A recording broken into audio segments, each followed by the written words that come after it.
Are we started? Can we go?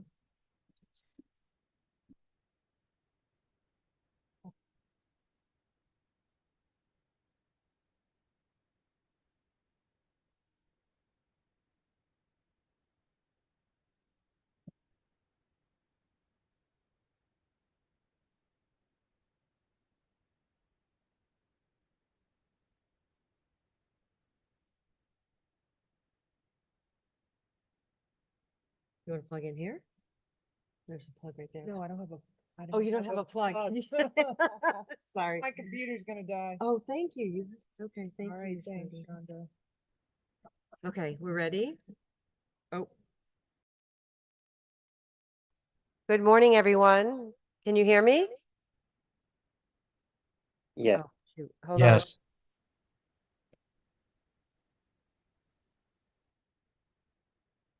Hold on. Okay. Can you hear me, everybody? Okay, great. All right. Well, thank you, everybody, for being here so bright and early. I don't know if this will be a long or a short meeting. But I want to first of all thank everybody for getting their comments back to me on the first version of the report. I did try and incorporate as much as I could last night, or what I felt was um, uh, appropriate isn't the right word, but I did. Let me pull up my email that I wrote to all of you last night because I wanted to go over and just sort of explain what I tried to do last night, and then I want to open it up to everybody to have a discussion about it this morning. Um, so what I did was looked at everybody's comments, and some of them were very small, like change a line, do this, do that, and some were much more substantive. So I just wanted to talk a little bit about how I approached this part of the process and then what I'd like to accomplish today, and then our hopefully final and last step. So I apologize for getting it to you so late, but it took me about 5 hours yesterday to incorporate everybody, which speaks to the hard work that you all put into it, which I appreciate it. So where there was sort of line by line changes or data or revisions that I felt, needed to be clarified to get the facts right, I made those changes and really tried to make sure we have everything accurate as possible. I also tried to be very fair. I had different stakeholder groups requesting revisions and changes on other stakeholder groups' findings, and I did not do that. I felt like, stakeholder group findings, I took them directly from the reports that you all provided to me, and which means they're public and part of the work of this committee. And other than maybe a few changes of words that I thought might be important, I did not make those changes because I did not think that was fair for other groups to change other groups' information. But I did do your own, if you understand what I'm saying. The section on statistics, there was some feedback from all the different groups about that being too much, not enough, biased, or whatever. So you'll see, and you may not like this, and I want to hear your thoughts, but when I was sort of thinking about this and reviewing the issue, I came upon this study that you now see in the report called the Wheelchair Provision Survey, which was authored by the World Health Organization, the International Sports Society of Prosthetics and Orthotics, and the Spinal Cord or Wheelchair Professionals Association. And the reason I included it, to be, just transparent with everybody, is I felt like it really framed what we're trying to do in a much broader perspective and a much more positive perspective that didn't, you know, I think we all know what the problems are. We've all been sitting here for more than a year trying to address the problems. So I will do an addendum that has different studies and reports and information on what other states have done, which we were asked to do as part of the committee's work. But I felt like that report was one that really framed the, you know, the critical importance that wheelchairs play in the lives of their users in terms of quality of life, mobility, and independence. So, so that is why I just decided that would be a much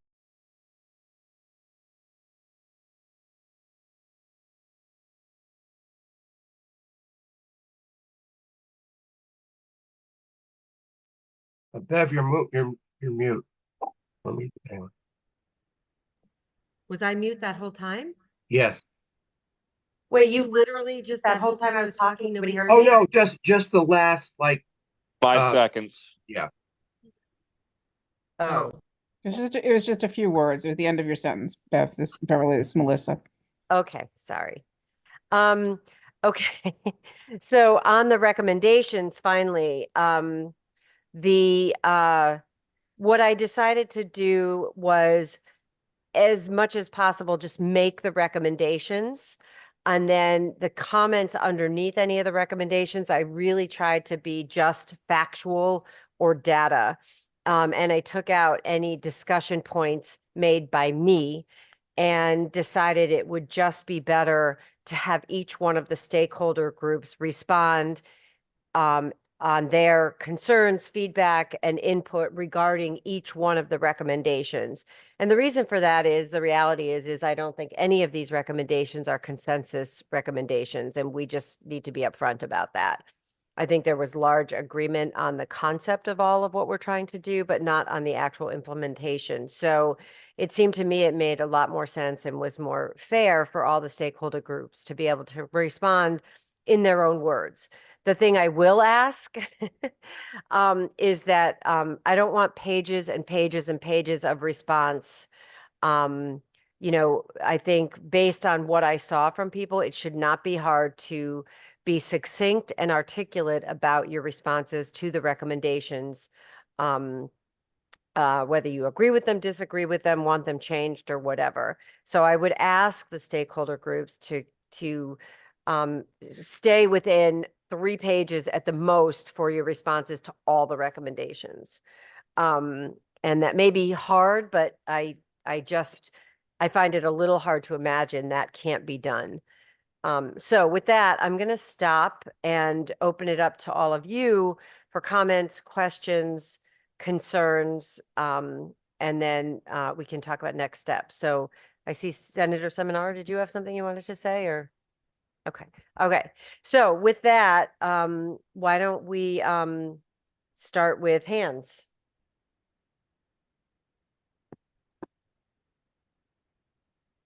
No hands? Are we done then? I knew. Okay, go ahead, Sheldon. I'll solve your problem. Here's my hand. So I think this was really impressive. I think that, you know, we gave extensive comments, and I'm sure other parties did. And the ultimate solution of just the facts and just the recommendations seems really the better way to go. And the groups will get to lay out whatever they want. And I agree, 3 pages should be more than enough for any of the groups to lay out their concerns. Hopefully we'll get ours down to 2, or 1.5. But overall, I think that is the right approach. And I appreciate your 5 hours yesterday and all of your time before. And I don't know what other people think, but those are my personal views on the excellent product here. I had 2 comments really. I have a bunch of like really small comments on the recommendations that I think are like completely non-controversial, like they're errors, and I wasn't sure, you know, how to do that. But But in terms of the two comments, we had suggested that I'm not sure if we did it in the sort of very introductory section or in the, as you say, modifying another group's, but their findings.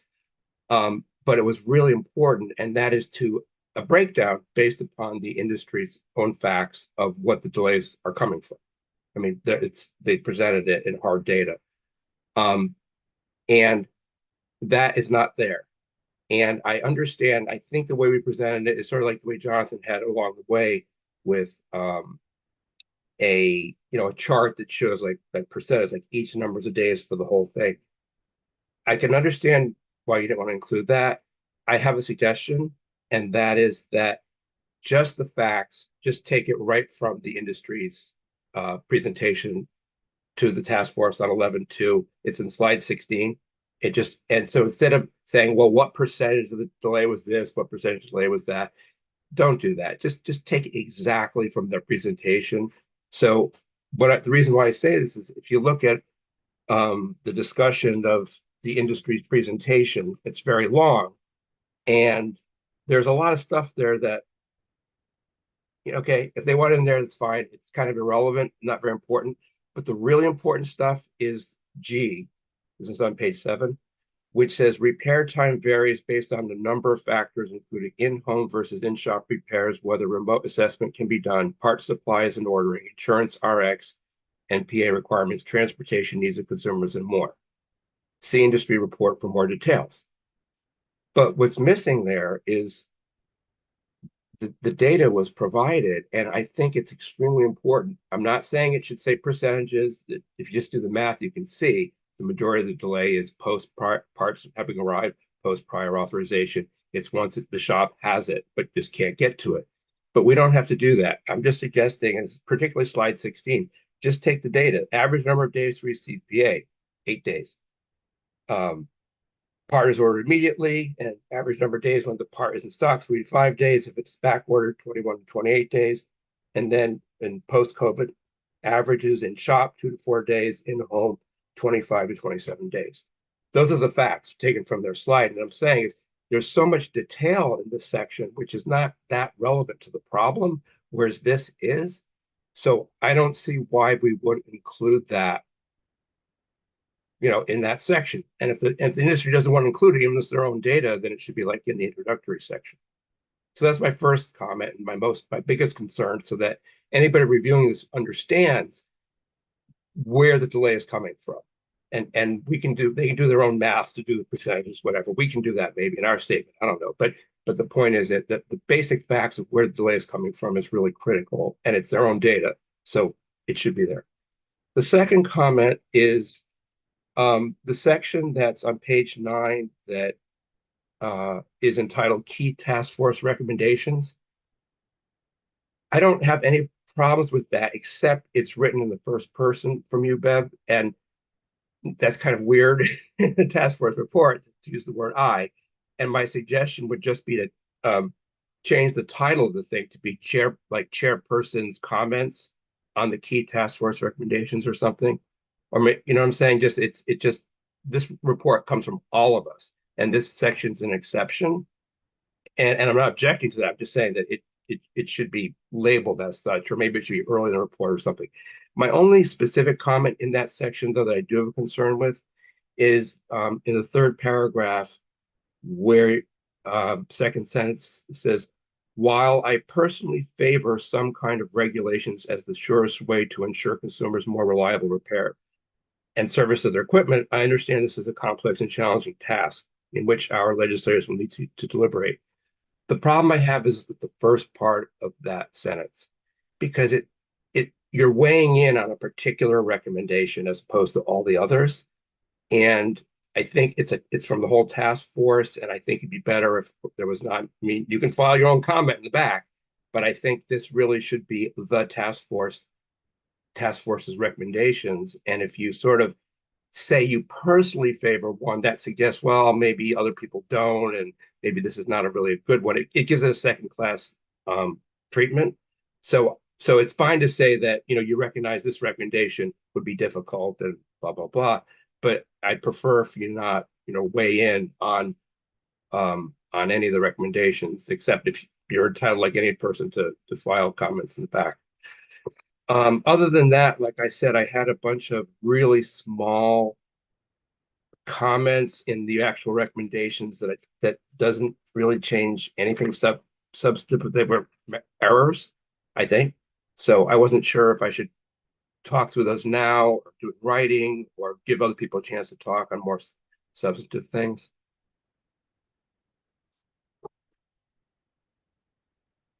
Was that it?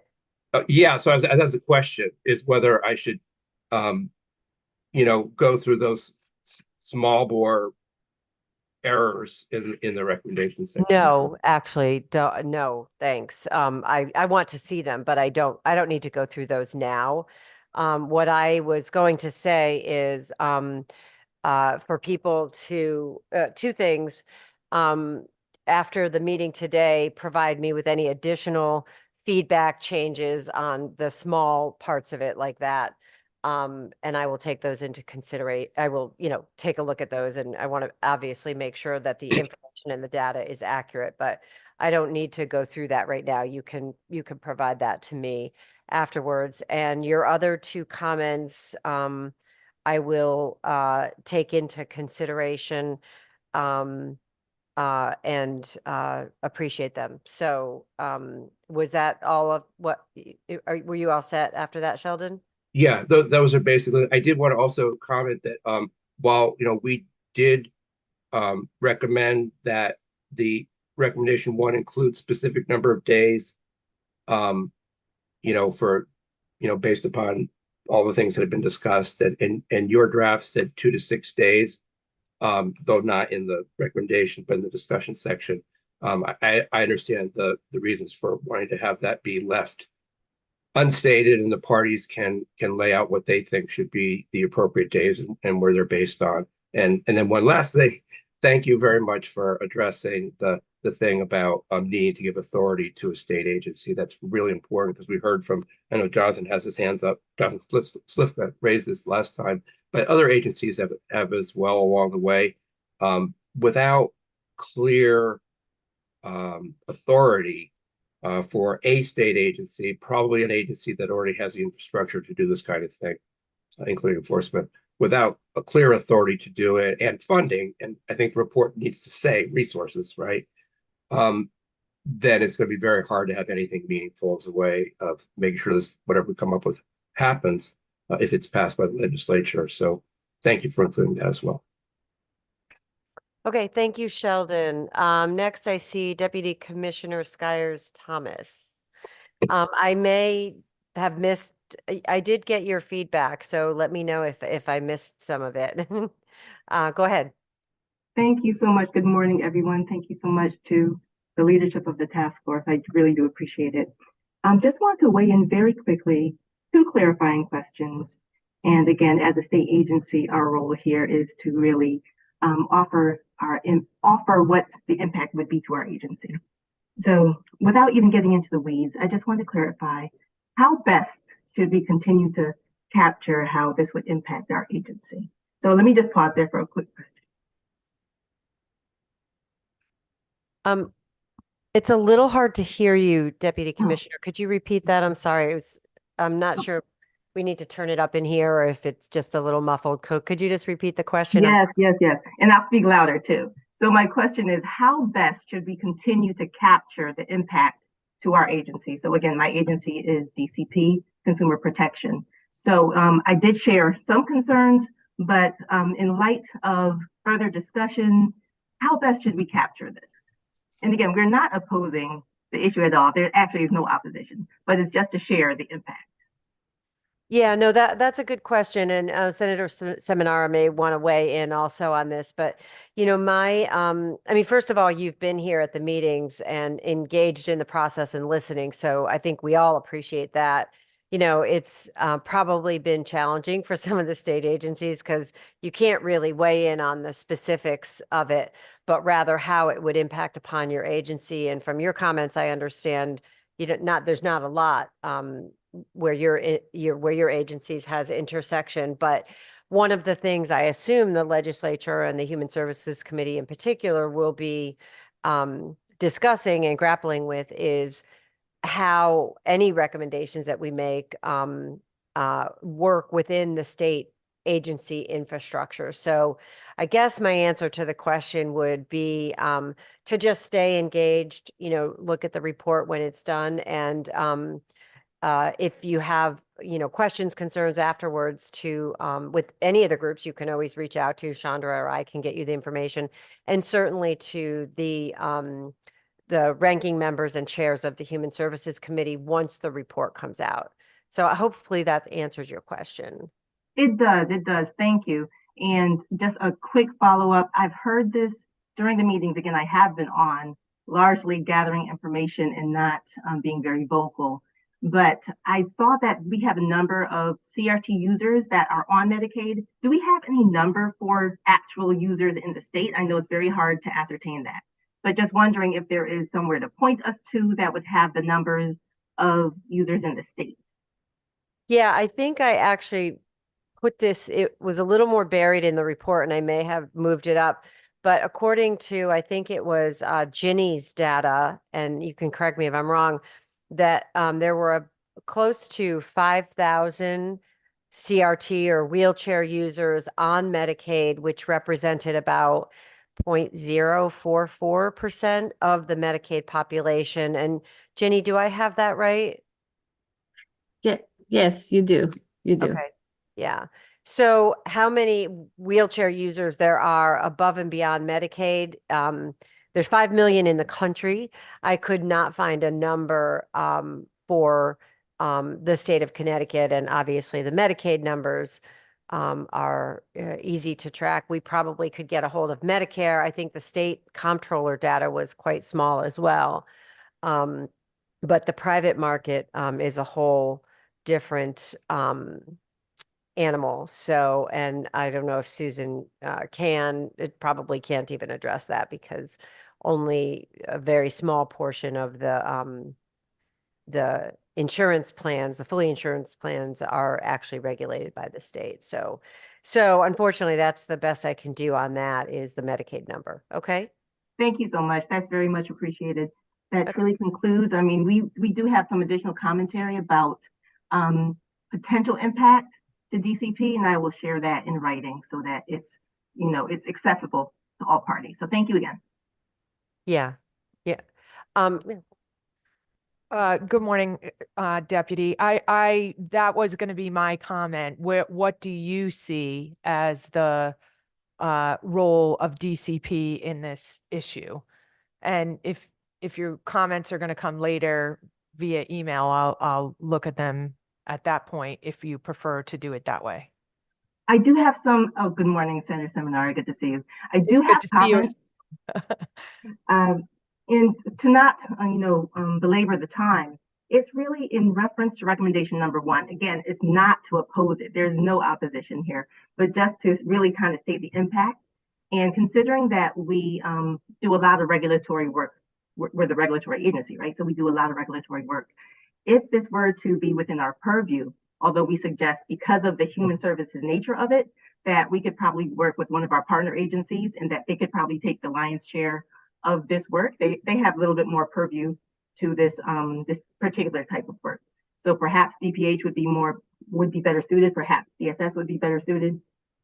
But if that were the case, that DCP were to take it, we're just concerned about the volume and what this really looks like. That's my questions about how many users are potentially going to be impacted. And again, it's written so I can share it with you, so as not to belabor the time here. But that's truly the crux of the concern, is whether or not there's enough. As we said before, there have to be resources to be able to take this on adequately, so it's just not assigned and it doesn't go anywhere. So we really question that we have the resources or expertise to be able to move forward in that vein. Okay, well, I'll if you can please share your comments. I look forward to reading them and agree that there are a number of stakeholders that will be involved in this. depending on what recommendations we adopt. And we'll have to weigh in.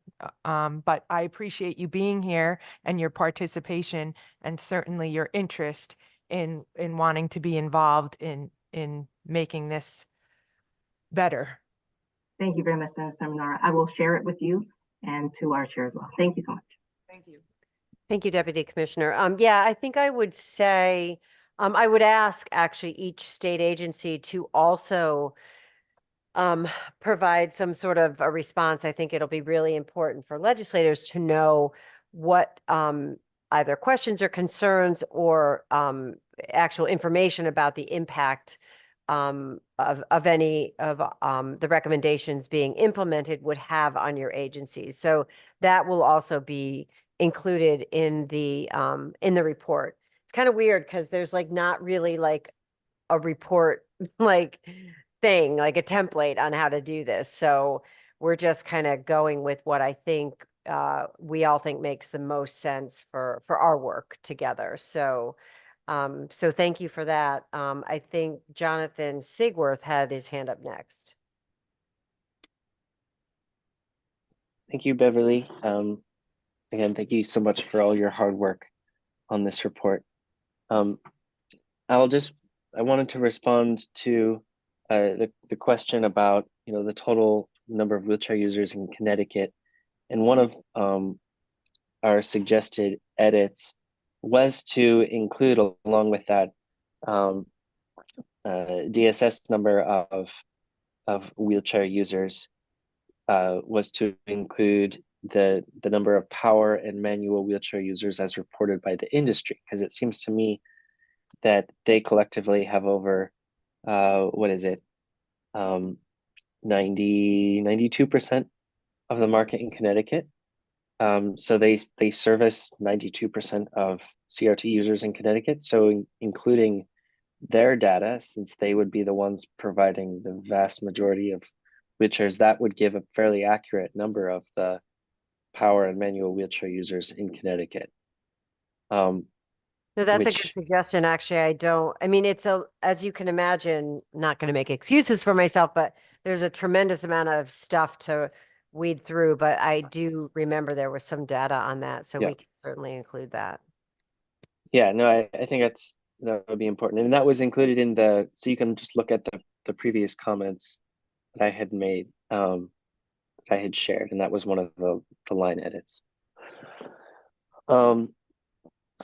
Additional to that, I would just want to echo, Sheldon's remarks, and I would open this question to the task force. I think perhaps there should be discussion on this. But the breakdown of the actual day, the number of days that it takes for each part of the assessment, service, and repair process, if that is not included in this report, I don't understand why this task force exists. That was in the CRT presentation on November 2nd, and it was on slides 14, 15, and 17 of that presentation. It's verbatim. They say number of days. So if that cannot be included in the findings under CRT, I don't see, and I don't mean any disrespect, but I don't believe that should be up for debate. I think if we can get clarity that will be included, I think that's really important, because without that information, what are we investigating? If not the actual detailed number of days that it takes for this whole process, and what are the different components? How long does prior authorization take? How long does a in-person assessment take? How long does it in-person repair take? If we don't have an answer to those questions, that seems to me a real failure of this task force if that's not included in the report. So Jonathan, I'm just going to respond since you're repeating what Sheldon has already said. It was not left out on purpose. It was not requested by the industry to leave out. In fact, I stated several times in the report that it would be shown as an addendum. I'm happy to take their data directly and put it into the findings. What I'm not comfortable doing is the analysis that you did, which took their numbers, I understand, was a tremendous amount of work and very appreciated, but it did not take into any of the considerations that the industry has talked about that impact upon those timelines. So I appreciate the feedback. And you know, I'm going to stop there because it's a little distressing to hear you suggest that because a piece of data isn't put in one place where you think it should be, refutes all the work of the task force. And I do take a little issue with that. However, I will move it and make sure it's where it needs to be because it was presented by the industry. So with that, I'm going to move on to Jonathan Slifka now.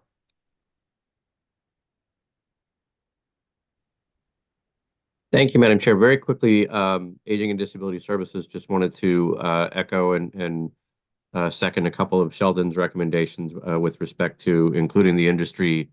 The industry provided data on the number of days attributable to delays, and also as comments regarding the sort of editorial and personal comments that I think that you had put in as chair. So just from our perspective, we wanted to second Sheldon's comments in that regard. Thank you. Okay, thank you. Wayne, you have your hand up?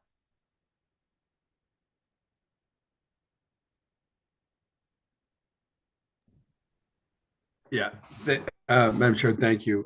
Again, we appreciate the work that you did here. This is a very comprehensive report. Just one question, and I'm sorry, I didn't get until very late last night, so I opened it up. Was the addendum information also sent, or was it just the draft report? No, the addendum information has to be all put together and it will be information that is public information from the I mean, it'll probably be links to what's online. So Okay, all right, thank you. that was it. I expected more comment, Wayne. It's still early. I'm It's just still kidding. early. Yeah, I was just looking. You look a little like you. American Airlines and I were not friends last night, 3 a.m. Oh, okay. Yeah, no, I understand.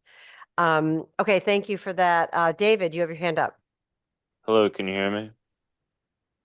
Yes. Can you hear me? Yeah, okay. Yep. Yeah, I just mirror the comments of, I think it was good that you put this together. Obviously, it took a lot of time. Some of the things I'd like to say is in the first part, I'm disappointed that we've left the amount of days vague. I think it would be important to be able to give specific days, as in the recommendation. I understand that we're able to make our own comments on it, but I'm disappointed that we haven't been able to figure out as a group to be able to give a recommended window of days. And I mean, if people want to talk more about that now, maybe the industry would like to have a suggestion about the amount of days they think is appropriate. I'm not sure.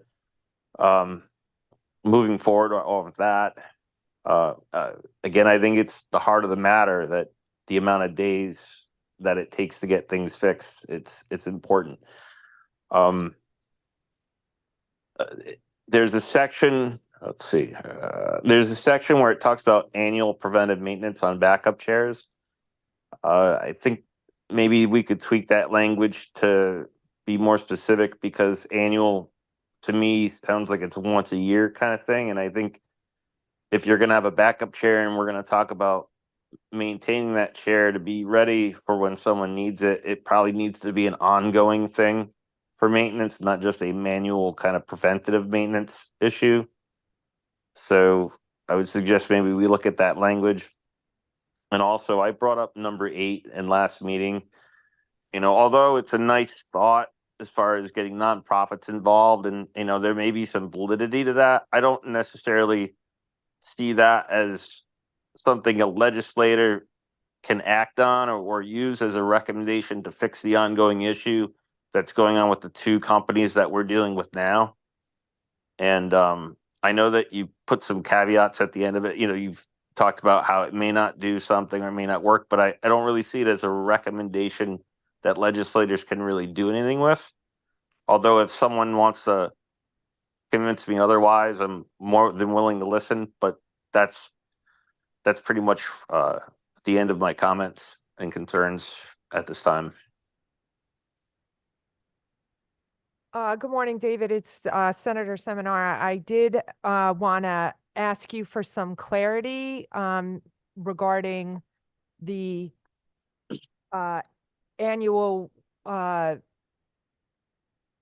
wheelchair repair, or making sure on an annual basis that the alternative chairs are in working condition. Are you asking or suggesting that when you say it has to be on an ongoing basis? I guess I'm just looking for a little clarity on what you're suggesting there. Yes, well, I mean, the way, and maybe I'm misunderstanding the purpose of how it's written, but when I read it and says annual, and by the way, I read it at 2:00 in the morning. I woke up and then we're having a meeting at 8:00, but it says annual maintenance of backup chairs. And so annual to me sounds as though, okay, once a year, we're going to have someone check your backup chair and that's all you're going to get, versus, maybe someone has multiple issues during a year where, they're in their backup chair and say their backup chair breaks. Is there going to be something where, you're going to be able to get that backup chair fixed, not just annually, but if something comes up in the moment, say your brakes go on your backup chair and you need to have the brake replaced, or any other kind of part, are we going to make sure that your backup chair is going to be maintained as needed versus as an annual sort of event? Does that make sense? It makes sense, but I think, if you look at the recommendation, it's framed in the perspective that it's annual preventive maintenance. And what that means is, you have your chair, and should something happen to your chair on an annual basis, we're recommending that the industry have the capability of looking at your backup chair and making sure that it's up and running. I'm not saying that this is impossible, but the likelihood that your main chair needs some work, and then in addition, your backup chair, once it's been assessed and caught up to speed, would need additional work, it is probably a small percentage of that actually happening. Now, having said that, I'm not sure if you're asking when they do the annual preventative maintenance, if there's repairs that are necessary, are those, obviously I would think that that's the point of it, that the industry would have the capability of looking at the chair and making any tweaks necessary, so that whenever it would be needed, you would have access to it and you would have the capability of using it. I guess my point is, I want to make sure that it's clear that if something on the chair needs to be fixed, meaning your backup chair, it's going to get fixed. It's not just we're going to check it once a year. I'm not opposed to the once a year check-in, because you may go a whole year and not use the backup chair. That's totally possible. But what I'm saying is, say you're in your backup chair and you're using it because your main chair is down, and say something breaks on the backup chair as you're using it, are we going to be able to get that backup chair fixed? I guess I just wanted clear language to indicate that there's going to be maintenance on that chair. David, I'm going to take a stab at this, but if you look at recommendation 3, the recommendation is that annual preventive maintenance of your current equipment is a recommendation. Number 7 is preventive maintenance of your consumer-owned backup equipment also be a covered benefit. In terms of something goes wrong with your backup chair, that if you're using it in place of another repair that's being fixed, that is not included there. But I don't even know how exactly we would do that, but I would recommend that the consumers include that in their comments if that's something. I think that's a kind of a heavy lift, given that how these are all paid for and stuff. But I think I understand what you're saying. But we are asking, I mean, annual does mean yearly preventive maintenance, and assuming you're not using your old chair a lot, hopefully, that's where we landed on that. So. Okay, I mean, again, I guess just from personal experience, I mean, my frame broke on my main chair. I had to go over 3 months. I think it was about 3 months or a little over 3 months, and I had to use my backup chair. So I think in those scenarios where you're using your backup chair actively and something goes wrong, I think it's important to have that ability to get that backup chair fixed. And I think you got my point, and we can add it to our comments. But that's what I was trying to convey. And did I address number 8 already? Hold on. No. And number 8, I think the whole nonprofit getting involved, I think it's a nice thought, but I don't see it as legislators being able to act upon, as I stated before. But like I said, other than I'm all set. I'm done commenting.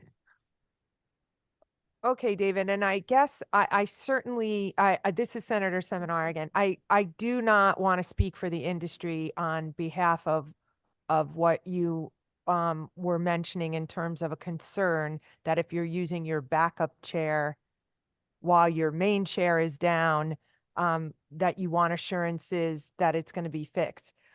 Again, I don't want to speak for the industry, but I would like to think, again, my perspective of the industry is that they are in the business to try to help you, and they don't want any consumer or wheelchair user ever not having the capability of not being mobile. So I would like to think if a problem arose and you contacted them, that they would be helping you. Now, helping you in the most timely manner, again, this becomes the crux of the issue. But again, I would like to think that they would do everything possible to try to make sure that you remain up and running. And maybe, I don't know if either Wayne or Gary want to comment on that, but that's where I'm going to leave it.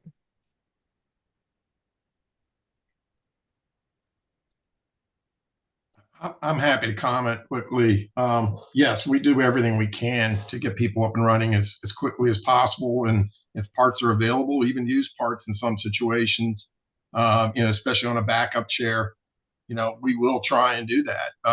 The problem we've had over the last couple of years is because of part shortages, we've pretty much scavenged for everything we could and used up a lot of our our supply of extra parts. So, and then again, something like a frame that is custom made and custom to a specific chair, we don't just have those sitting around. So, but we will do our best. Okay. Sorry. Thank you, David, for that. Jonathan. Thank you. On this topic, also just want to clarify. I think as the consumer advocates, we kind of missed commenting on the clarity of the recommendation between 3 and 7 about this backup repair issue. I think it would be, 3 says annual preventative maintenance on all CRT, which logically can easily include backup equipment. And for recommendation 7, sorry, I believe this recommendation is not focusing changes at the CRT industry, but on insurance coverage.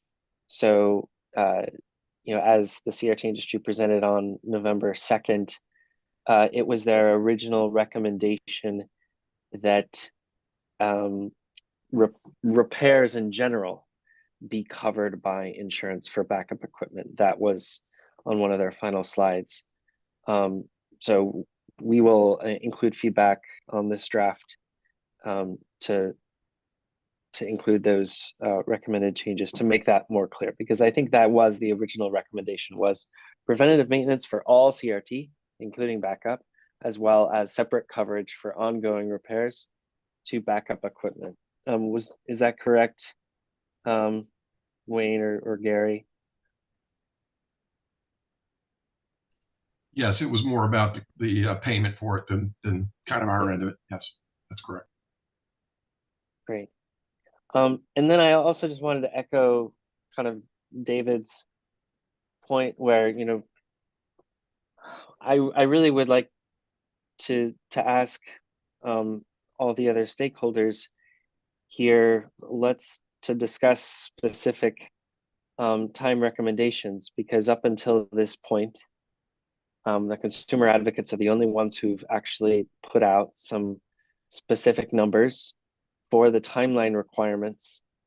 And as it stands, the de facto timeline is up to 4 weeks, for almost a month, for in-person assessments and in-person repairs after prior authorization, after parts have come in, and no one else has put forth a number.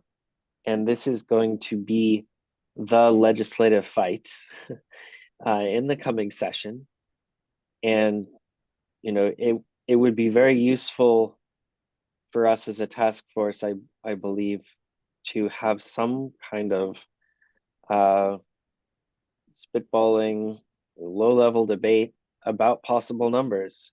But the consumer advocates are the only ones who've put forth a number, less than 6 calendar days. So if anyone has thoughts on this, we have had 6 months to consider what would be a reasonable time frame. And I just want to publicly say it's disingenuous. Well, I'm not going to say that, sorry.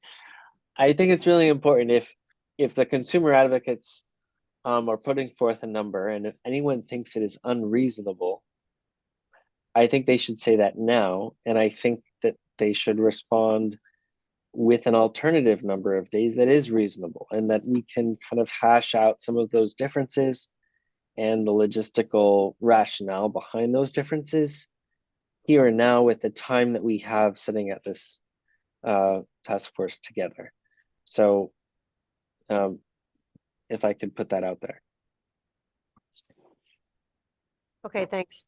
Thanks, Jonathan. I see Melissa, you have your hand up.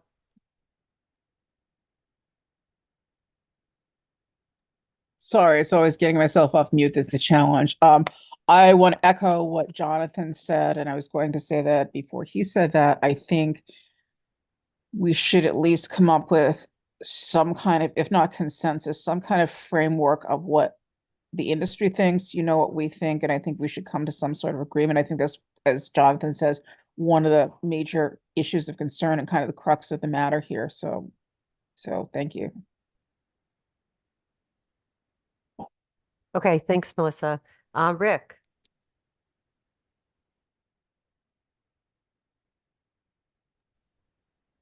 Good morning. Yeah, on that same subject, I'm not going to be as pretty as everybody else. At the very least, the advocates listed theirs. It should be a requirement the industry lists their opinion about how many days they think is reasonable. And then at least the legislature, when it comes to that, will have two ideas of which way to go rather than one. And if they're in the business for 40 years, I can't imagine why they can't come up with an estimate. That's all. Thanks. Okay, thanks, Rick. So I don't see any other hands, so I actually would like to, we have some time, let's have a discussion about this. The consumers, did you have your hand up again, Melissa, or? Yes, I did. I just wanted to say in my effort to get my comment out, I want to thank you for the tremendous amount of work that you did last night on this, yesterday on this, and throughout this process. And I failed to say that. So thank you so much. And I want to let you know, I really appreciate it. Oh, thanks. You all don't have to thank me. It's been an honor to do this work. Okay, Sheldon, can I just get out what I'm going to say, or do you have something else that you're going to comment on? Very quick on this to say that that what Jonathan said, that the consumers put out 2 to 6, that's actually longer than the originally we had been requesting. And obviously all along the request was that it matched the in shop, which is 2 to 4 days. So that was kind of a compromise. But I endorse all the thoughts about it would be good to have a conversation now, if we can. Thanks. So I'd like to open up the floor to have that conversation. I do know from just reading all of this stuff, the industry has been pretty clear that to have the same number of days for both in shop and in home is probably not feasible. But I'd like to, I think, I want to honor that request, that we see if we can come together as a task force on a number of days that would be in the recommendation, and then responded to by the different stakeholder groups. So I was using the time period of 2 to 6 days, but I'd like to hear from the industry and any other stakeholders, your thoughts on that.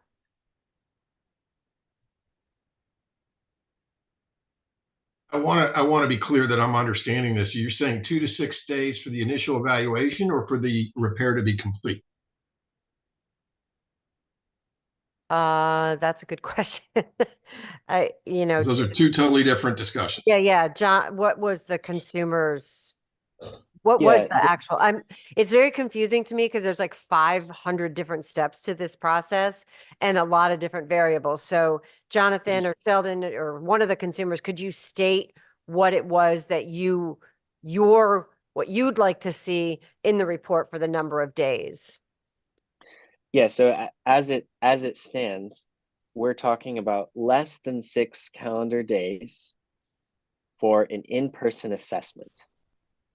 That's as it is in the report. Consumers obviously would like it, to be less. As Sheldon said, this is kind of a concession on our end, as we said less than 6 calendar days. We probably want less than 4 calendar days for an in-person assessment to take place. That's step 1. And step 2 is less than 6 calendar days for a repair to occur after parts have been received by the industry and after prior authorization has been received. So after everything is there at NewMotion and NSM, the only, all the other processes have taken place, that repair in the home needs to happen within 6 calendar days. That is currently what is in our recommendation. Okay, so Gary, Wayne, Diane, would anybody from the industry like to respond? Yeah, I mean, we have shared with the group many times. We've laid it out that repair, let's deal with assessment and let's deal with repairs afterwards. Okay. We've shared with all the variables, all the issues that are happening. We've offered up remote assessment. Understand it doesn't work for everybody. We've offered up to have people come into our shop. We've shared with everybody. We can literally get people into the shop sometimes the same day, if not the next day. Those are by far the fastest. To ask us to get to an in-shop and a in-home repair time period that matches is not feasible. And it's not feasible because it doesn't exist in any other industry anywhere. Okay. So that is not, it's just not going to happen. Okay. It also disincentivizes people to who, why would you want to come into the shop to get something repaired when we can come to your home? Okay. Now we understand we have to do in the home repairs. We've said that all along, and we're not disputing that at all. But we've also shared all the factors. Okay. We're still having labor issues. Okay. We've had a couple people that have applied that didn't pass the background check. Okay. So these are the types of things that we're dealing with that need to be factored in. And again, we don't have a clear answer. We can do certain things, and we've shared that with this group, and we've shared it with the legislators. We've shared it with everybody since day one. I just want to add a couple little data points. When we started this this process, New Motion had over 650 outstanding customers and 740 open orders in service. We have that down. So even with our current staffing, we have cut into the backlog. We are down below 600 customers. We're down to 540 customers, and I think 612 open events. Now that's not great. Still, that's still a lot. But to Wayne's point, I sent him a note earlier that we committed to opening 3 new tech roles, and we've been actively recruiting for those roles. We had applicants. We went through the process. We offered 2 positions. We offered 2 people the jobs, and they failed the background check. And this is what we're running up against on an ongoing basis. We want to bring this down. We're doing everything we can to bring it down, but to commit to some of these, I think the front end commitment, if I can do remote assessments, I think Jonathan stated he was talking about less than 6 days for an in-person assessment. Today that can't happen. If I can hire the people I committed to hiring 6 months from now, I might be able to commit to something like that. But I just want us to be fair about why we're not able to go to a very specific number of days when there's so many variables. It's not that we're trying to drag this thing out. Thank you. Okay, thank you, Gary, and thanks, Wayne. As you can all see, this is, a big part of our challenge, which is why, in full transparency, I'm trying to have the opportunity for all stakeholder groups to have their own words and their own comments. But I think this is an important conversation to have, and the consumers are the ones dealing with any wait period, which I would argue, in a perfect world, we wouldn't have to wait at all.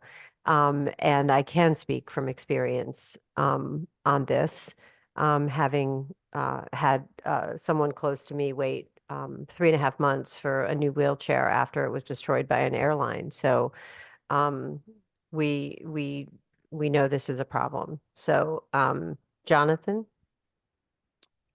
Yeah, thank you. No, I appreciate that, Gary, and as we've discussed before, I don't believe the consumers are thinking that if we put forth a timeline, limited number of days, that is going to be feasible overnight. Obviously, this would require you hiring more staff, finding people, etc. So I think 6 months from today, is perfectly reasonable, as you just said, for meeting like within 6 calendar days for a in-home assessment. So if that is feasible, I think that we should put that down and maybe put in some kind of on-ramp, right? So, by the summer, or the end of the summer, 2024, that this can be done. But I think it is really important, and even for the industry itself, to think, if you can't abide, if you can't get behind a number, what does that mean for the industry? If another player comes in and they hire even fewer staff and their wait times are even longer, is the industry okay with maintaining a standard of 1 month to wait for in-person assessments. I mean, and I'm sorry, Wayne, we it's remote and in shop is not possible for 90% of the population. So we need to set some standards here. And, you know, if not, you know, something around 6 calendar days, then at least come out and say, you know, hypothetically, if legislation is inevitable, right? Is your stance going to be, yes, we should legislate 1 month? Like, is that really the standard that we're gonna put? Jonathan, That I'm going to yeah, stop you right there because that's we're fine. just starting to like go in circles at this point. I think everybody understands what the issues are from all sides. So I think that you have made your point very, very Yep. clear. I hear it. I think the industry hears it. Senator Seminar and Representative Yep. Case hear it. We're having the discussion right now. So, Yeah, absolutely. David, did you want to speak? Do you have your hand up? Yeah, I just want to make sure I heard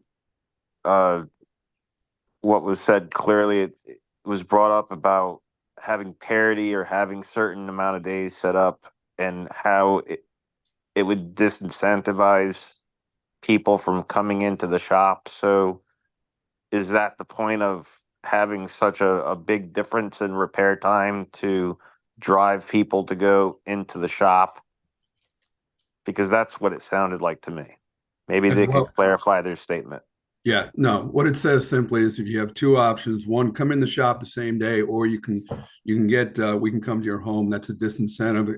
All consumers, I think, are going to say, why would I come in? Okay. We're not discounting that it's not difficult to get into the facility for some people. What we're simply saying though, okay, if and our data shows in some of the surveys that were done, as far as satisfaction with in shop, being offered in shop, as well as showing that some consumers choose it. Now, again, I respect you guys. Some of you cannot come in. We need to protect those so that we can then use that time to get to your homes. But for those that can come in, we should give them every opportunity to do it. Okay, that's what I meant by it. Thanks, Wayne. David, was that your question? You still have your hand up, so Oh, I didn't lower it down. yeah. Okay, I'm thanks. just Rick? gonna leave. I'm just Oh, gonna leave my comment, his comment, as it is, and let sure. people take it for what it is. Okay, thank you. Rick? Yeah, I'm sorry. The question was asked for them to give us some kind of number, not continued excuses of why they can't give us a number in terms of days. Not excuses, reality. You guys don't seem to want to deal with that, Rick, and I respect you, but we have said all along all the obstacles that we have to deal with on this. Gary just shared with you, we offered 2 people. These were 2 people that could have been starting. They failed the background check. We continue to work. These are not excuses. Why don't you do it this way? You had all the resources tomorrow with all your people who passed their criminal background checks, okay? What would be your magical number of days? We're not saying you got to do it tomorrow, as Jonathan pointed out. You're saying it's too complicated. There's no way we can predict or come up with our own solution of how many days. So you want to leave it open. Thank you, Rick. Look, I understand this is a super emotional and stressful topic. I also, believe everybody's trying to do their best here and trying to come to a certain number, if that is in the recommendation in the report, it may not be possible. I'm going to take everything here into consideration. But I think that, people are trying to be clear here. So let's, if you have more things to add, let's do that. And then I think we're going to have to move on. Jonathan? Yes, thank you, Beverly. Beverly, I think it's really important, and I really would like to hear from either the industry or Senator Seminar or Representative Case or Representative Smith. This is the question, and if we don't get a specific number from the industry on this topic, then the assumption is that it would be the status quo, which is there should be never a timeline requirement, or it should at least be 1 month. Like that's the assumption that we're making, which is what it currently is. And I really don't want to, this discussion should not be cut off shorthanded, because this has been the question from the very beginning, and I don't think the consumers are reacting emotionally. This has been the question that has been avoided. So if I could please hear from the other legislators and the industry on the specific number, I would appreciate it.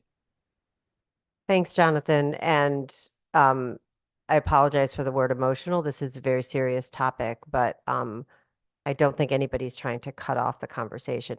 I want to be mindful of our time and understanding that I think the points are being made quite clearly, and I certainly hear them. So I'm going to go, Melissa, you had your hand up next. Thank you. I just want to say a couple things, because I recall the industry saying in the beginning, the problem was there were lots of qualified workers out there. They had not hired them yet. And I understand that there's a shortage of people right now, but given the state of the economy and given unemployment, I don't quite understand. I don't quite understand that. But also, I just want to make it clear that the analogy that, well, bringing your car, this is like your car and bringing your car into a repair shop, or choosing them to come to your home. This is more like AAA. This is the equivalent of AAA saying, we can't tell you when we'll be there, but instead of it being for a matter of hours, it's being a matter of days and weeks. That's the analogy that's really important to understand. And I think to get a number from the industry, we're not going to agree with it, and that's okay. We need to have something to push back on, or to come to consensus, or move towards consensus on. And we can't do that when there's no number out there against us. It just leaves it open as forever. And it's at the pleasure of the industry. And I'm not saying the industry is not trying. The industry is doing its best, but at the same time, we need to have some kind of realistic expectation of what the parameters of that number are. So thank you so much, all. Thanks, Melissa. Representative Case. Thank you, Beverly. You know, and I get it. We got to move forward with this report. The report is a report, and then we have to go through it through legislation. We have to figure it out. The reason things stalled last year because there were a lot of mandates that were wanted in the bill, and we needed to study and look at it. Now we're looking at it. We're going to bring it forward to Human Services. My concern is, which I've spoken about this before, what Human Services can do, we have DSS under us. It's about 20% of the population with wheelchairs. We can only control the Medicare, Medicaid. We can't control the private insurers, the state insurers. There's 4 buckets of insurance companies that feed into this. We can control what our committee can control. But if we want to do a blanket statement of what we want to do for DSS, I don't know if that's going to go in the Department of Labor, or the Department of Insurance, and the Insurance Committee for what they're going to agree upon. So what we do here might affect just a small portion, but we need to move forward and put those. And I agree, you know, if we put a number forward, it could be knocked down by the commissioner, could be knocked down by CMS. So all those things have to go into a waiver in order for those things to become applicable here in the state of Connecticut. So I like the idea, and I think this is a huge topic. And it's, you know, a lot of things were brought forward, a lot of things that we didn't know. And of course, having a day down, having an hour down is not what you want. You want to make sure that everybody has the ability to get out there and do their daily things. I think that's what we're getting to here. We need to get this out so that Human Services and the ranking members and the chairs can get together. We can put a bill out there, and then we're going to have plenty of public hearing to come and try to work this even further. This has been a lot of information, a lot of good stuff for us to build on in order to get a bill forward. So thank you, and thank you, Beverly. If I could just comment very briefly. No, Jonathan, Senator Seminara is going to go. You have your hand up, so I'll get to you in a second. Representative Smith is after Senator Seminara. I just wanted to add to what Representative Case said, and and to assure you, I think what we need to take into consideration is that we all have been working on this for months at this point, and that much more information has been ascertained through the course of our work together. And Jay and I have been Representative Case and I have been a huge part of this task force, and we are both ranking members on this committee. We are very, very aware of the issues, and we will not only be advocating in human services, but we'll be advocating and working with the other committees that are ultimately, and I do say ultimately, going to need to be involved for any type of legislation. We are very well aware of the issues, and we will represent you. I want to assure you that we will represent you and that your voices will be heard. And we are involved in this task force because we are looking to remedy the problem. So I don't want you to feel that all of the efforts are for naught. We will come out with some good policy changes that I hope will ensure and address the issue that we've all been working on and so desperately want to change. Representative Smith. Thank you, Madam Chair. I want to follow up on Representative Case and Senator Seminar's remarks and some of the other points made earlier by Jonathan and some of the other stakeholders. I'm very impressed, although I just, as of this morning, got to read the latest version of the recommendations. Recommendation 1, as I say every time I address this task force, kind of includes all of the things that we have been discussing, but most importantly, the one and most important, which is the heart of this very inquiry, which is downtime and service, and the ability and the facility to have service, staffing, and the like. They are one together, one and inseparable. You can't have one without the other. Recommendation 1 is 90% of the inquiry that this task force has been charged with investigating and reporting and recommending to. CRT equipment must be assessed, diagnosed, repaired, and serviced either in the consumer's home or in a service location within, and there's the blank, a set period of time. After all, and then there's the conditions, after all prior authorizations have been obtained and all parts have been received in a manner that is accountable, enforceable, and includes penalties for non-compliance. Well, right there, conditional statement kind of backs out the significance of a set period of time, whether it be 6 days or 6 weeks. I think we all agree that what our work here is to present back to the legislature, and specifically Human Services Committee, what we have found, and we have put together a great body of information here, both from the user end of it, as well as from the supplier and manufacturer side, and I think both sides have been well considered. If the rest of this meeting, I think we have to all go forward understanding that the real work of this will end up in the legislative committee during the legislative process, and I have every expectation that the members of this task force will be included in that, and that Representative Case, Senator Seminar, as members of this task force will represent these interests as ranking members of the committee. I don't think it's essential that we have an entirely well set and very specific framework timeline, because some of this stuff just kind of affects, it's all interconnected and you can't have one without the other. Maybe the rest of this meeting could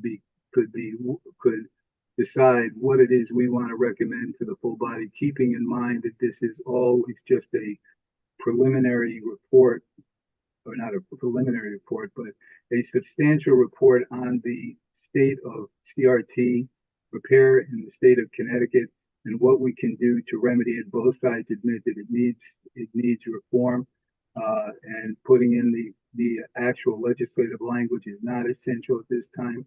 it is still going to be a guideline, but I think we should either reword that recommendation number one to take in those conditional statements and or change that set period of time. I would argue in favor of the former.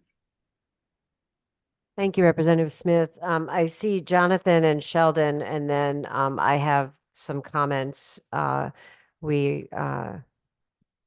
Because we need to talk about next steps. So Jonathan and then Sheldon, go ahead. Yeah, thank you. Just to respond to Representative Case, the question that I think we still need to continue to discuss right now has nothing to do with insurance reimbursements, has nothing to do with changes to DSS or any of that. We are talking solely about the number of days that is in the control of solely the CRT industry after all other processes have taken place for them to come out and visit in person for assessments and repairs. And please note that this remedy will affect all wheelchair users regardless of their insurance. So it is the only way, apart from veterans who deal with the VA separately with other vendors, but this is the only remedy that affects all wheelchair users, almost all wheelchair users in Connecticut, despite their level of insurance.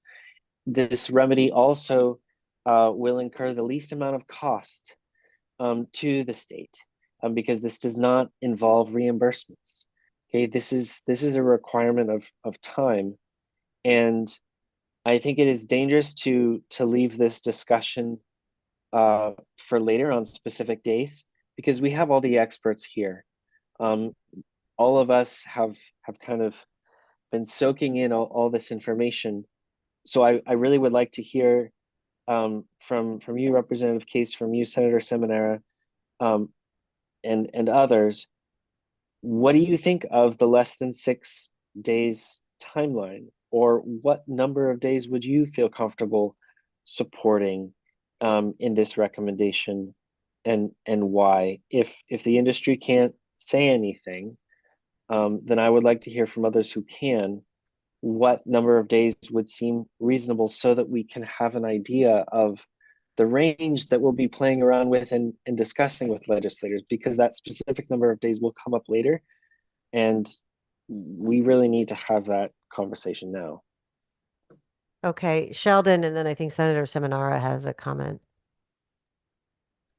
Thanks. Yeah, I mean, Jonathan mostly said it, but I did want to respond to Representative Case to make the clear distinction between a bunch of smaller recommendations about ending prior authorization, paying for travel time and things like that, which do involve the payers and does involve DSS and does involve the private insurance industry.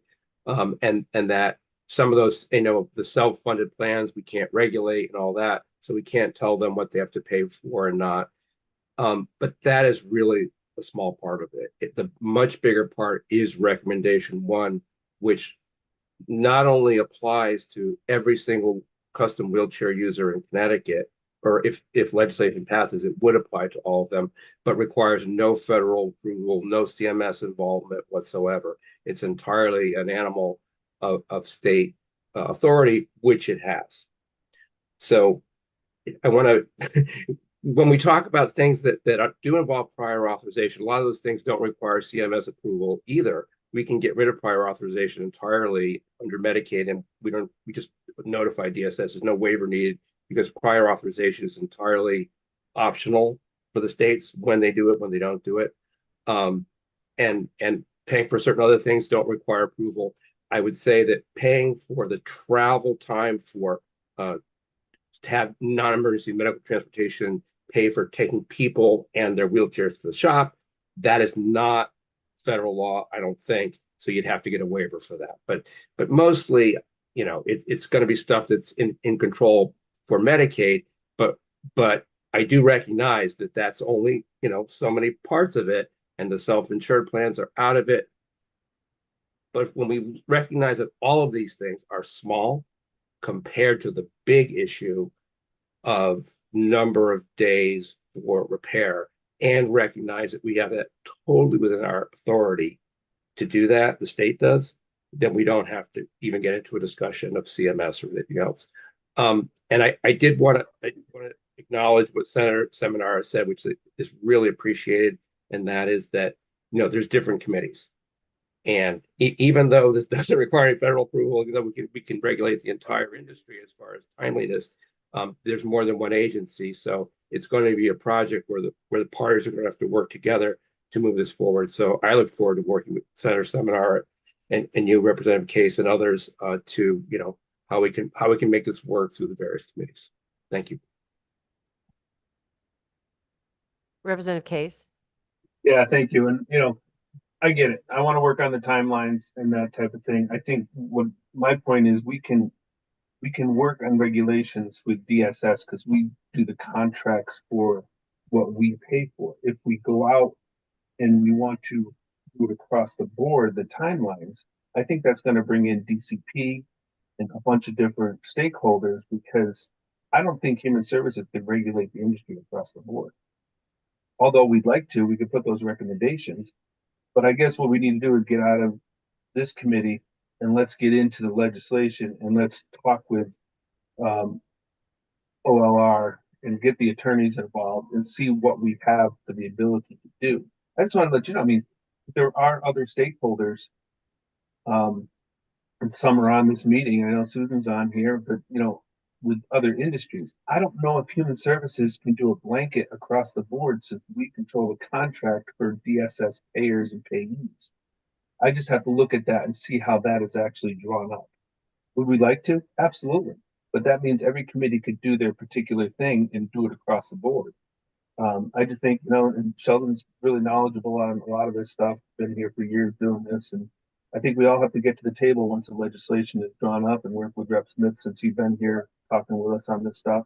And let's come to a consensus. And maybe we go and we meet with those other chairs and those other committees that control the other agencies that might be involved and see what their thoughts are. And see how we can come to it, because that's how we get stuff done. That's how I've learned over the years. If we work together, work across the aisles, and we get people in different agencies, we can make this happen. But I don't think human services is going to be the end all to get that timeline and that date changed. And I agree with you guys. I mean, this is very important. So we're going to work our butts off to make sure we can get some action and get some stuff done. Okay, thanks, Representative Case. Are there any other comments from, go ahead, Senator Seminara. I do have a comment. I think what everybody needs to keep in mind also in this, doing this work, is that this report is not going to yield everyone coming out of it being happy. That's the I think you have to come with that expectation that this report is not going to solve all the issues, and that it's also not everybody is going to be happy at the end of it. But what makes our process valuable is that we will take all these recommendations and strongly look at the recommendations of days. And because we recognize that that's the crux of the issue for most parties, that we will do that. I'm sorry, my train of thought just went out of my head. Oh, but what I was trying to say is that the process will allow all of you, there will be public hearing. So whatever we are able to come up with, there will be opportunity for you, whatever doesn't make it into this report, whatever you feel didn't get conveyed time after time in these task force meetings, you will have the opportunity to personally address the legislators that are involved and speak your mind. And believe me, it will be taken into consideration. I can say with all confidence that on both sides of the aisle, everyone takes heed to what the public brings to our attention. So I just wanted you to know that even if you're dissatisfied with what comes out of this report, you will have an opportunity to communicate your particular values and needs. Representative Smith? Thank you, Madam Chair. Just real briefly, and in following that, I do believe we need to continue to keep mindful of the fact that this report is to try to draw in all aspects and all quarters of this debate, including CRT users, the industry, service, and manufacturing side, and then, of course, all the ancillary insurances, other governmental agencies, federal agencies that have a hand in this. Our job is to present them with this report. And as far as I'm concerned, and I haven't read it, to have the recommendations that have been set forth by the leadership of this task force this morning, I think it is we try to include all the things that will assist the legislative process, because that's where the real work is done. We're trying to be as fair, balanced, and as useful as we can to both the user community and the industry.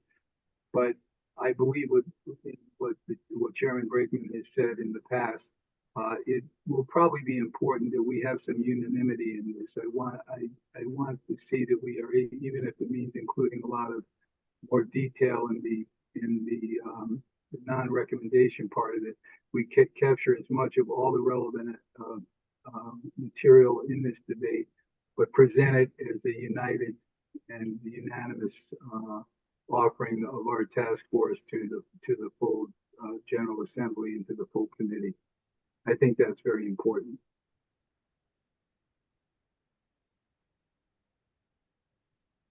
Thank you, Representative Smith.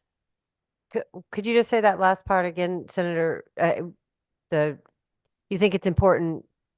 What did you just repeat that, please?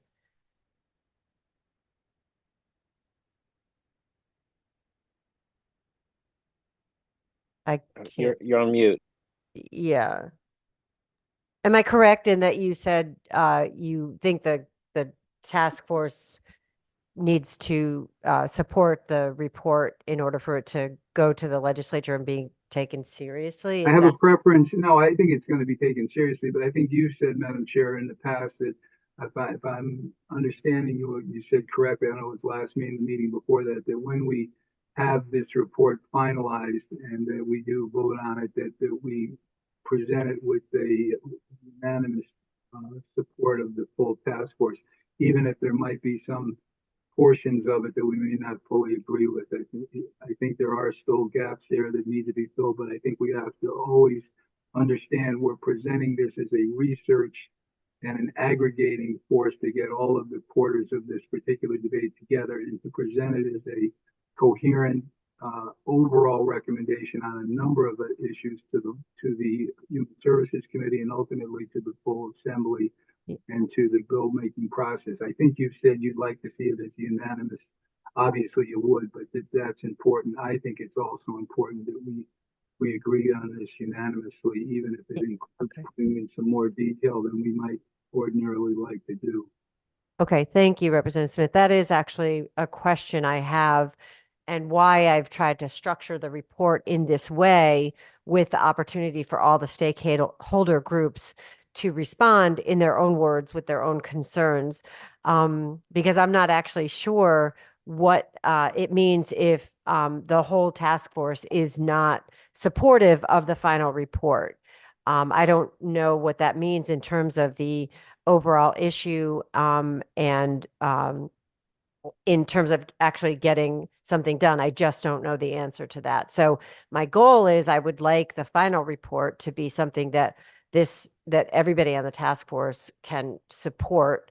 I don't know if that's possible, and I don't know what that means in terms of what we want to do going forward, but it is a concern I have, and one I'm going to have to get some guidance on, and why I have taken great pains to try and engage in a way that every stakeholder group gets to respond with their own commentary, because we have almost all recommendations that are not consensus recommendations, which I don't know that that's something typical that happens in these task forces. So we really do need to wrap it up. We had allotted until 9:30. So Daryl, Jonathan, and Susan, and then we're gonna just do next steps and go from there. Daryl? Oh, Jonathan. Okay, Daryl. Thank you. Yeah, I just want to say thank you to everybody here, your time, everybody. We're really passionate about this, what we're trying to achieve here at the task force. The main thing, wheelchair user over 20 years, as well as involved in the industry. So I think my perspective is pretty unique. I do think, complex rehab technology, the CR2, without it, we would be, we would digress, we would regress. There would be so many different complications that it can incur. We went over this over and over. And each day is very, very essential that we have our CRT and it up to, par where it needs to meet based off of our evaluation, going back to the MAT evaluations, going back to all those seating and mobilities, the SMS. These were all created, the ATP through RESNA, to make sure that we had, met based off of the standards of practice. And, we need to have this. And we need some sort of foundation, speaking as a wheelchair user, as well as a professional in the industry, for a timeline.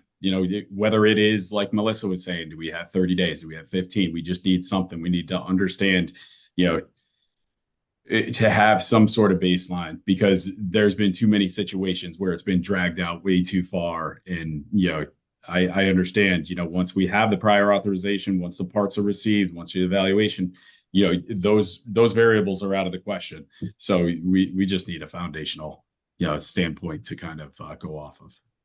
Thanks, Daryl. Susan. Thank you, Madam Chair. I just wanted to just add, and I'm probably the minority voice, and I recognize that as the representative of the insurers, but I just wanted to comment on the approach that you've taken in terms of putting together the recommendations.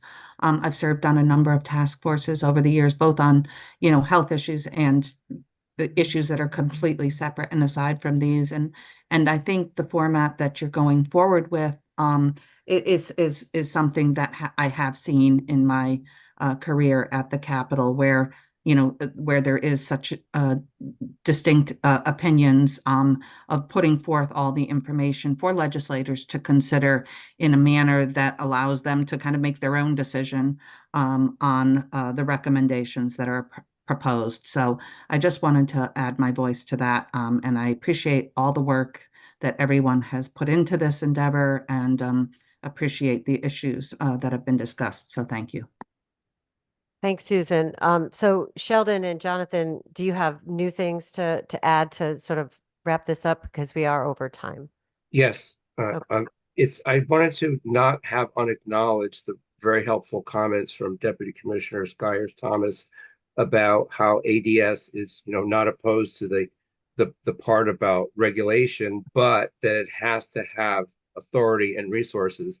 And speaking for the advocates, we'd be really happy to meet with her and to discuss the idea of which agency should it be. It sounds like it should be an agency that already has the infrastructure, which I think is your agency, DCP, but also DPH. DSS does also, but of course they're kind of limited to Medicaid only. But it's an open question. I think it'd be really helpful going forward, not part of this recommendation beyond what's already there, but to work together to see if we can figure out what would be the best place where this would live, and what are the resources that are needed to make it happen. So thank you for offering that, and I'll look forward to seeing your comments in the back of the report. Thank you. Thanks, Sheldon. Jonathan.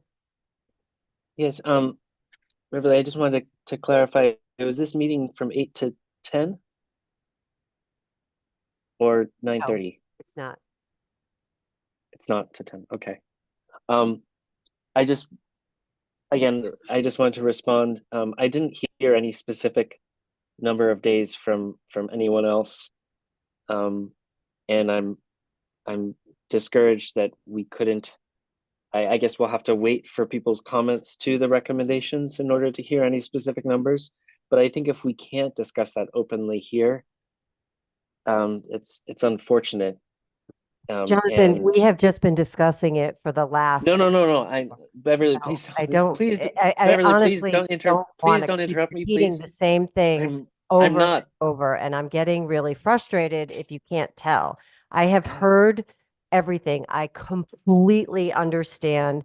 I will absolutely take it into consideration, and I'm going to have to really grapple with this in terms of that information to have a report that everybody in the legislature is going to take seriously. Yes, So and I'm not responding to you, Beverly. I'm responding to the other stakeholders. As we've asked the question, we have not heard any other specific numbers. That is what I'm responding to. And I'm exactly. not, Yes, you have not. yes, You have not. The industry right. has been absolutely clear. There is not a number that they can say that they are comfortable with. And that is something that we're going to have to figure out how to get that into the report in a way that's meaningful and clarifies all the different points. You know where I stand on this. 0 days, 1 day is too long when you're without your equipment that you need for quality of life, mobility, and independence. I understand that. Yes, and Okay, so I think you have Jonathan. something new to add. Go ahead. Beverly, But, Beverly, I think we're getting exhausted with the same circular conversation. that Beverly, I just need to make a public observation, and then I'm done. That as much as possible, I implore the stakeholders, when you make your unique comments on this report, to legislators, to other representatives, please include a specific number of days that you could live with. If this legislation is imminent. I think a hypothetical that I tried to mention earlier is very important. If in a hypothetical situation, another company were to come in and there was a mandate on the books that would require them to come out in a certain number of days, what would be reasonable in your opinion? And we have not heard that number even from our legislative allies in this task force. I really think we need to hear a response and an alternative to the 6-day calendar day put forth by consumers, so that there can be some movement when it comes to legislation. Otherwise, this will be just kind of in the background as we try to push legislative forward. So please come out publicly with what you feel like you would be comfortable with, so we can have that in the report. That's all I'll say. Thank you so much. Jonathan, I think that I think everybody here, especially me, I think Senator Smith, Representative Case, and Representative Smith have all represented this, that the shorter the number of days, that is a very, very important thing and needs to be included in this report.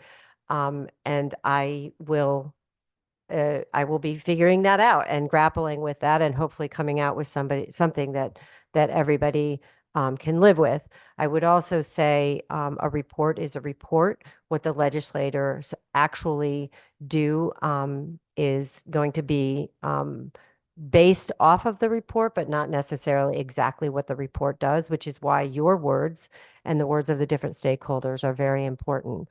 The legislative process is its own animal, as you all know.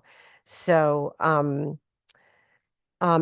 other thing I guess I would say when we were sort of talking about a number, the thing that I struggle with is we need to have that number actually mean something and actually be something that consumers can really rely on. Just a number in a report doesn't really mean anything if it's not something that can be regulated, can be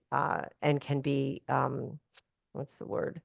Accountable. So that's something that the industry in particular in this case and has to grapple with, which, I think we all understand is very challenging and understandable. So with that said, our next steps, we're going to have another meeting, I think, to look at this.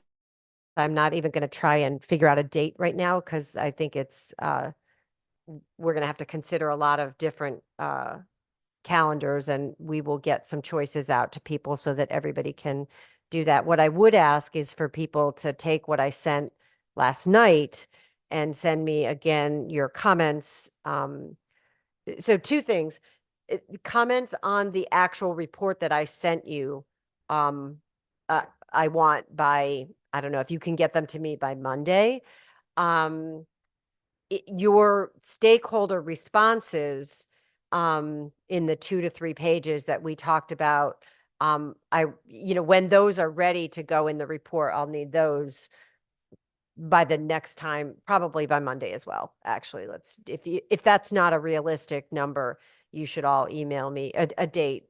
You should all email me separately, or we can talk about that. But so there's sort of two things. One, the stakeholder responses are not something I'm going to change. Those are yours. Those will be put into the report and part of the report as addendums. That changes or revisions to what I sent last night is another thing that I need from people. Sheldon had said there's some data changes, there's, revisions, anything that actually changed what I put, or recommendations that I sent to you. Does that clear? Does that make sense what I'm trying to say? Does anybody not make sense to you? Representative Smith, you have your hand up. Just real quick, are we going to receive the addendum, Beverly, on this in the next few days if we don't have another task force meeting scheduled? If I get everything from people on Monday, my plan would be to have the report in its entirety, hopefully by Tuesday morning. I mean, this is a really, really, really a lot amount of work and a lot to keep in my head. So I'm going to do my best. Our goal is February 1st. So we're going to have to meet I'm going to have to get something final to all of you, and then to the legislature by next Thursday. And the recommendations made prior to this meeting, you said addendum to follow, that will be included in the new report. Yes. Okay. The addendums that I referenced in the report from last night. Right. Yes. Yeah. Okay. I guess it looks like we're going until 10. So Representative Case. Yeah, real quick. I just wanted to make sure we all realize that starting next Friday, Senator Seminara and I will start meeting with leadership of Human Services and putting out our agenda for what we're looking for. This is going to be one of the priorities that we're going to put forward, but things are starting to build up very fast. And we have 13 weeks. So we need to get final reports moving so we can get stuff off to draft. So we will put this on as a priority, but we need to start building the body of the document and getting the reviews by the attorney so we can start getting something brought through and put out to a public hearing for Human Services. So those meetings start next Friday, just so everybody knows. Thanks, Representative Case. Wayne, and actually I apologize. I guess the calendar invite did say 10, so that was my fault. Wayne, go ahead. And then Sheldon. Mr. Chairman, Chairwoman, is there we all recognize the work that you're doing on this, and we do appreciate it. Is there any way that we can make it easier for you in our responses? Do you want it in a certain format? Do you want it so it's just easier for you to gather the information? That's all I'm asking. No, I think the way you did it before was fine. It's just, I mean, look, I shouldn't even say it's challenging. This is a task I took on and took on with a lot of desire to do this and solidarity on this. So don't worry about that. I think just if you could present it in like your responses to the recommendations as a stakeholder group should be one document that will be included in the report. I'm not going to change that. That's your words to be included. And then separately, comments, revisions to what I sent to you last night. So does that answer your question? Okay, thanks. Sheldon. Yeah, a question about addenda. So in the draft on page 6, where it says the heading key findings is reported by consumer advocates, see addendum for consumer analysis of industry data. And then the next one from industry says see addendum for report from the industry.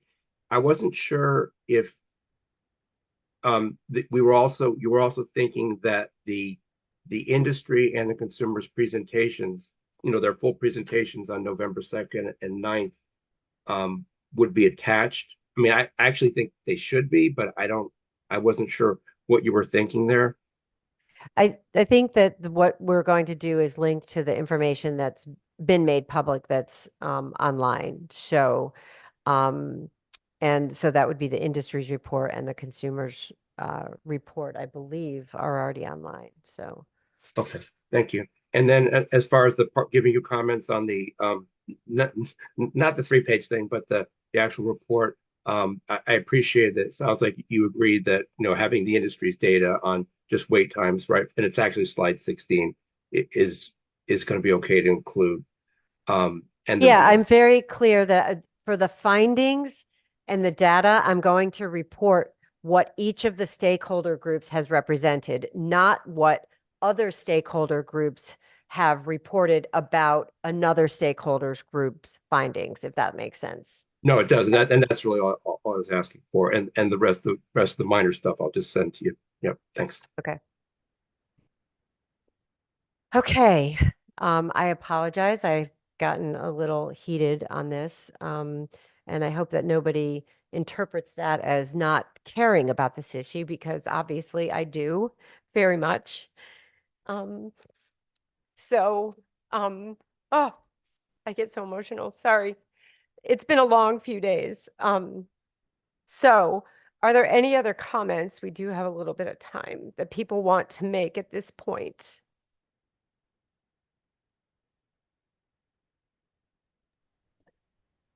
I just want to say you're doing a great job, Beverly. Thank you so You much. don't need to say that. You don't need to say that. It's fine. This is obviously an issue that's personal to me as well. So, okay, Sheldon and Rick. Just want to say you have to do the minutes. Yeah, I just want to say thank you so much. We all do appreciate. No, I know.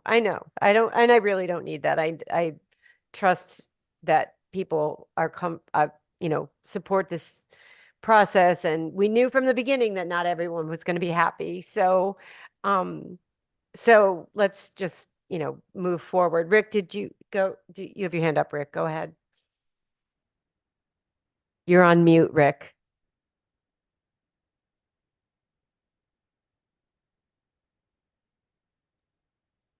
There you go. I'm obviously not the most polished person here, and so, or a lot of times I come out really rough. But even when I'm talking about or to the industry reps, there's no disrespect there. Just, we all got jobs to do, and that's the way I look at it. And at the end of the day, if I bump into you in a supermarket, it's like it never happened. Well, I think I did try and put that in my report, that one of the things that's been very cool about this task force is, there are a lot of, understandably high emotions, anger, frustration on all sides. And I think we've all done our best to try and be transparent and fair and honest. And communicative with each other, and on all sides of the issue. I certainly appreciate that. And I apologize for the times I've kind of lost it a little bit. But anyway, if there are no other comments, Chandra, our wonderful person who has been so helpful to us, I want to thank you, Chandra, for showing up today early. And getting copies and doing all that work. I think, if you haven't had a chance to thank Chandra personally, you should, because she's done a really great job, and I hope she's learning a lot and goes on to do this kind of work herself. So with that, I do need a motion to approve the minutes from the last meeting. So moved. I'm jumping in and just saying thank you profusely to Chandra. Oh, thanks, Melissa. So we had a motion. Do I have a second? I'll second. It's Wayne. Okay. Any discussion? Okay, all in favor? Abstentions or noes? Okay, we're good. Okay, so if folks could have stuff to me by Monday, we will send out some options for a final date to meet so that our legislators can get to work. Okay, thank you everybody for your time today, and for all of your commitment and your work on this issue. And as always, if you need to speak with me, In between meetings, please feel free to reach out to me. Y'all know how to reach me.